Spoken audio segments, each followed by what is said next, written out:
¿Qué tal? Bienvenidos a este video para culminar el primer parcial con la progresión 3, que tiene como objetivo que el alumno conozca y utilice los requerimientos, tipos de licenciamiento de software y hardware, así como las unidades de medida, velocidad, procesamiento y almacenamiento de la información.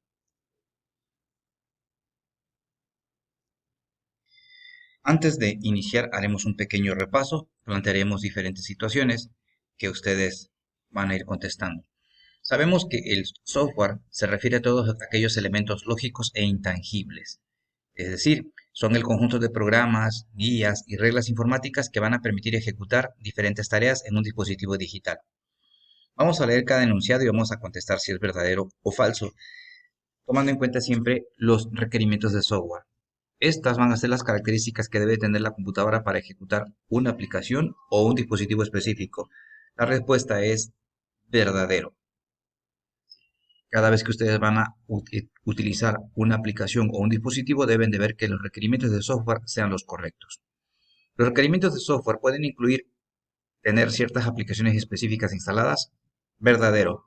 Para poder trabajar sin problemas, debemos de verificar que nuestros requerimientos de software sean los adecuados. Inciso C. Siempre el requerimiento de software siempre será el mismo, independientemente del sistema operativo que se esté utilizando. Falso. Dependiendo del sistema operativo, van a ser los requerimientos de software. Esto es muy simple.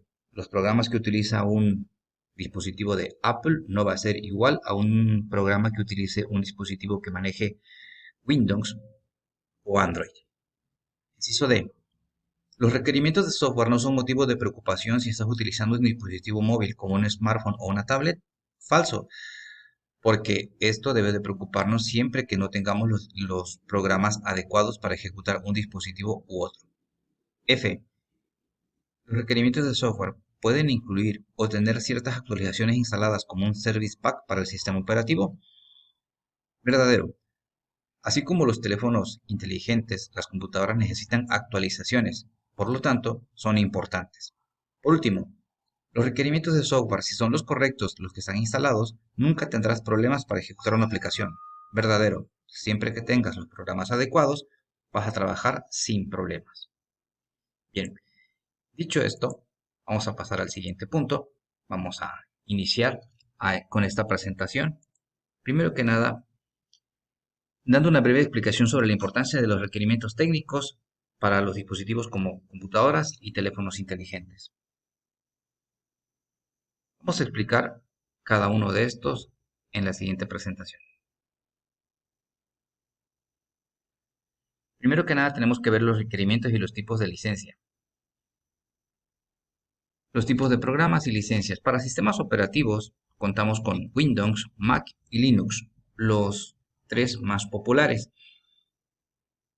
Pero debemos de conocer también los que son sistemas operativos para teléfonos inteligentes, en donde destacan Android y iOS. Pero ¿cuáles son las licencias de este tipo de software? Bueno, Windows es de Microsoft y tiene una licencia comercial, quiere decir que es de pago. Mac es una licencia incluida con el hardware de Apple, por lo tanto es una licencia también de pago o de propietario, mientras que Linux es una licencia de código abierto, es decir, gratuita, con algunas restricciones. Ustedes acaban de ver eso en la evidencia anterior que acaban de realizar, la diferencia entre los diferentes tipos de licencias. Android es una licencia al igual que Linux de código abierto y tiene sus versiones comerciales. Y por último, iOS, que sigue siendo como Mac, tiene una licencia incluida con el hardware de Apple, por lo tanto es una licencia de tipo propietario. Ahora hablaremos de los requerimientos de hardware para computadoras. Una computadora tiene que tener requerimientos de software, como son el sistema operativo, ya vimos anteriormente cuáles son estos. Ahora, en cuanto al hardware, tenemos que, en primer lugar, el procesador o CPU, que se encarga del procesamiento de instrucciones en un dispositivo. Dentro de las marcas más populares están Intel o AMD. Dependiendo de la función para que lo que quieres tu computadora, elegirás una Intel o una AMD. La memoria RAM es el almacenamiento temporal.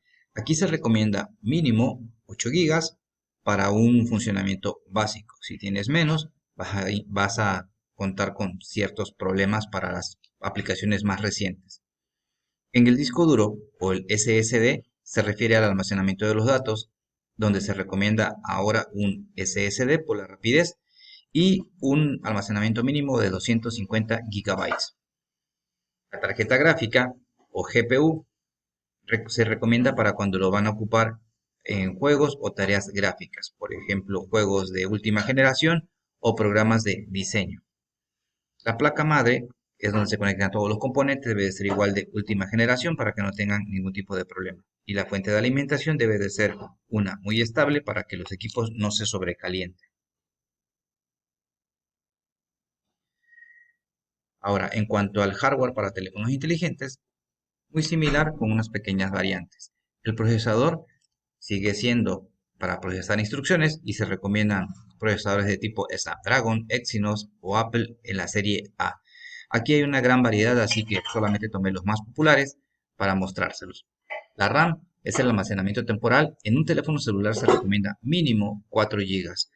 El almacenamiento interno debe de ser mínimo de 64 GB o de preferencia 128 o más. La batería, pues es un punto muy importante en los dispositivos móviles. Ya lo mínimo sería 3000 microamperios, de preferencia mucho más. Las pantallas deben de ser de tipo OLED para mejor calidad de la imagen.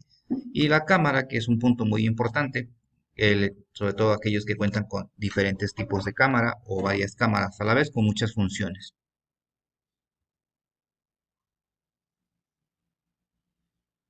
Veamos el siguiente caso. ¿Alguna vez a ustedes les ha pasado? Hemos escuchado muchos mitos sobre los requerimientos del hardware. Esto lo podrán encontrar en su libro y van a ir contestando. Respondan verdadero o falso según sea el caso en las siguientes afirmaciones. Si mi computadora puede ejecutar el sistema operativo, ¿puede ejecutar cualquier software o juego diseñado para este sistema operativo? Falso.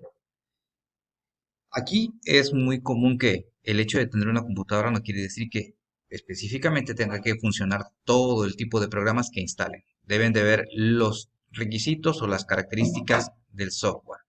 Segundo, no importa si el espacio de mi disco duro está casi lleno, siempre que tenga un buen procesador y suficiente memoria RAM. Falso. Es muy importante contar con espacio en su almacenamiento. Si el disco está lleno, es casi probable que tengan problemas para instalar incluso el mismo programa. Número 3. Siempre necesito tener la última tarjeta gráfica para acceder a los videojuegos más recientes. Verdadero. Los juegos de última generación que requieren mucha más calidad de gráficos, no basta con la que trae instalada en su computadora, tendrán que actualizarla o comprar una tarjeta más amplia. 4. No importa el número de núcleos que tenga mi computadora, lo que importa es la velocidad del reloj. Verdadero. La velocidad del reloj se mide en gigahertz. Mientras más rápido sea, no importa la cantidad de núcleos que tenga. La RAM y la memoria de video son intercambiables y hacen básicamente lo mismo. Falso. Cada una tiene una función diferente. 6. Si mi computadora tiene menos memoria RAM de la que un software o juego requiere, no podré ejecutar este programa en absoluto. Verdadero. O sí lo podrás utilizar, pero vas a experimentar muchos problemas. De hecho, es recomendable ampliar la memoria RAM. 7. Es suficiente tener los requerimientos mínimos de hardware para tener una experiencia fluida al utilizar un software o jugar un videojuego. Falso. Aquí tenemos que tener los requerimientos necesarios para poder instalar un programa o jugar un videojuego. Por último, los requerimientos de hardware solo son importantes para los videojuegos, no para otro tipo de software. Falso. No solo para los videojuegos, sino para todo tipo de aplicaciones, por ejemplo, Microsoft Office, AutoCAD, Photoshop o programas que requieran ciertas características para poder funcionar. Estos son algunos mitos que vamos a encontrar cada vez que tenemos que instalar un programa y tengamos que ver los requerimientos del hardware. Bien, ustedes van a escuchar muchas veces la palabra complementos, es decir, aquello que necesitamos aparte para poder funcionar. En el caso de los juegos o videos, van a ver en algunas ocasiones un concepto que se llama DirectX, que es una herramienta de software para poder hacer funcionar los elementos gráficos, así como el Adobe Flash Player para algunos videos o juegos dentro de la web y el lenguaje Java que es necesario. algunas páginas no pueden mostrarse o no muestran su contenido, es porque hace falta DirectX, Adobe Flash Player o Java. Bien, van a echarle un vistazo a su libro en la página 57 y 58, donde nos muestra algunas aplicaciones y algunas características o requisitos que debe de tener esta aplicación. Ahí vienen juegos, aplicaciones de diseño, etcétera, y van a ver ustedes qué es lo que necesita como mínimo para poder funcionar. Y ahí se van a encontrar con algunos conceptos de los que hemos estado hablando, como procesador, RAM, sistema operativo y actualizaciones y demás. Bien, ¿cuáles son los puntos claves de esta progresión? Licencias de software, como el tema anterior, del cual hicieron su evidencia, habla acerca de tipos de licencias libres, de pago, etcétera. Componentes de hardware, también ya lo vimos al inicio en el primer parcial, los componentes de una computadora y cuál es su importancia de ellos. En este caso, CPU, memoria RAM y almacenamiento, los puntos más importantes. Si tienen alguna pregunta, háganmela llegar a través del correo electrónico y ya estaremos hablando en la siguiente clase. Bien, antes de finalizar, me encontré con algunos detalles. Por ejemplo, cuando ustedes van a comprar un teléfono celular, en este caso seleccione un Motorola, no sé, Motorola Edge 50 Fusion, que tiene estas características. Para cuando ustedes vayan a comprar un teléfono, lo que van a ver son, aparte del diseño, son estas características. Pueden ver que tiene una memoria RAM de 8 GB cuando lo recomendable era 4, así que está por encima de lo requerido. La otra parte importante es el tipo de pantalla. Ya ustedes lo verán, la cámara 32 megapíxeles. Recuerden que actualmente le ponemos mucho énfasis a esto, pero lo más importante es esto. El procesador es un tipo de Snapdragon de sexta generación. Lo más importante sería que funciona a 2.2 GHz y tiene 8 GB de RAM. ¿Ok? La batería, recuerdan que lo recomendable era 3000 microamperios, este cuenta con 5000, y la memoria interna que tiene 256 cuando lo recomendable era 128. Así que este teléfono es óptimo. En el caso de las computadoras, tenemos este en donde podemos encontrar las siguientes características. Lo que ustedes van a observar va a ser siempre la RAM. Decía que lo mínimo era 8, esto tiene 16, que sería el doble. El almacenamiento decía que 256 GB, este tiene 1 tera, sería 4 veces más de lo recomendado. Y el procesador es un tipo Intel Core hasta 4.1 GHz. Hay que ver bien este detalle porque dice hasta 4.1, así que su velocidad debe de ser de 2.5 a 3 GHz. La batería dice que tiene 11 horas de duración, tiene Windows Home instalado, son las características. Bien, por eso es importante los temas que estamos viendo para que ustedes puedan leer y entender cada uno de estos conceptos. Espero que haya sido de su agrado y que haya sido comprendido totalmente. Repásenlo y platicamos de esto en la siguiente clase. Hasta la vista.